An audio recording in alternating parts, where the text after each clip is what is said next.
It's 3 a.m. You really should be asleep, but instead, your brain just decided to replay that incredibly awkward thing you said at a party back in 2017. Nobody asked for this memory, nobody wanted it, and yet here we are. So why does your brain do this? Why right now? Why at night? And more importantly, why does it feel like it happened 5 minutes ago instead of 7 years ago? Well, the answer really isn't what you'd think, and honestly, once you know it, it kind of changes everything. Section 1. The 3 a.m. brain, or your brain's night shift. Okay, here's what's actually happening inside your head.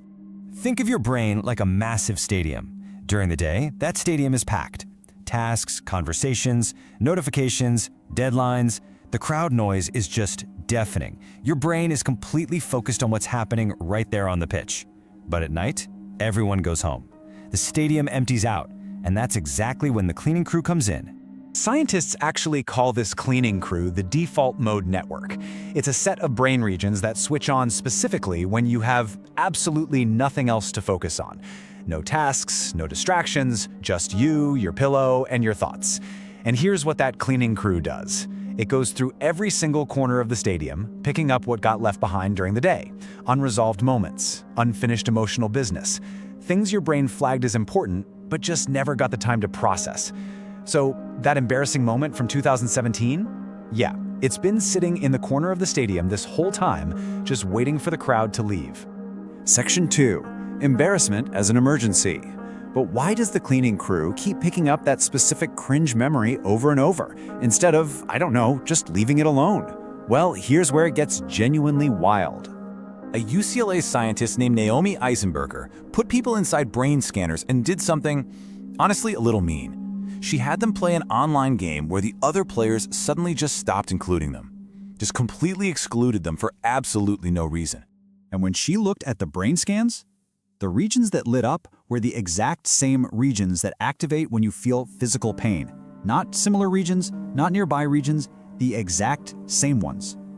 Your brain processes being socially embarrassed or rejected the exact same way it processes breaking your arm. So that cringe memory from 2017, it isn't just mildly awkward to your brain, it literally registered as an injury, a real wound. And wounds need to be checked on, repeatedly, to make sure they're healing. That's exactly why it keeps coming back. Section 3. The Zeigarnik effect. Now here's the second issue working against you at 3 a.m. Imagine you're watching your favorite TV show. It's getting to the absolute best part. The music is building, something massive is about to happen, and credits roll. Episode over. To be continued. Tell me you don't think about that episode for the rest of the night. That feeling actually has a name. The Zeigarnik effect. A psychologist named Bluma Zeigarnik discovered that our brains hold on to unfinished or unresolved things far more tightly than things with a clean, clear ending. And here's the real problem with awkward, embarrassing memories. They almost never have a clean ending. Nobody walked over to you after that awkward moment and said, "Hey, I want you to know that was fine. We're good, you're forgiven, story closed." No, it just ended. Awkwardly, inconclusively. So your brain simply keeps the file open. It keeps returning to it. Not to torture you, but because it genuinely cannot find the ending. Section 4. Why night is louder. So now you understand what these memories are and why they keep coming back. But why are they so loud specifically in the middle of the night? Simple. It's all about volume. During the day, your brain has 1,000 other signals competing for attention. That cringe memory is playing in the background, sure, but you can't hear it over everything else. At night, all those other sliders drop to zero. Suddenly, that memory that was playing quietly at volume 2 all day is now the only thing playing, at volume 10, in a completely silent room, through headphones. The memory didn't actually get louder. Everything else just got quiet. That's why 3 a.m. hits so differently. The stadium is empty, the cleaning crew is working, the wound is being checked, the unfinished file is still wide open, and you're just lying there fully awake, experiencing the world's worst highlight reel. Section 5. The big twist. Now here's the part I really want you to hear. Everything your brain is doing at 3 a.m., it is not a malfunction. Think about what your brain is actually doing. It's reviewing a social situation that felt dangerous. It's checking a wound that registered as real physical pain. It's trying to find a resolution to a story it just couldn't finish. That is not cruelty. That's a brain working overtime trying to protect you. Here's a great analogy.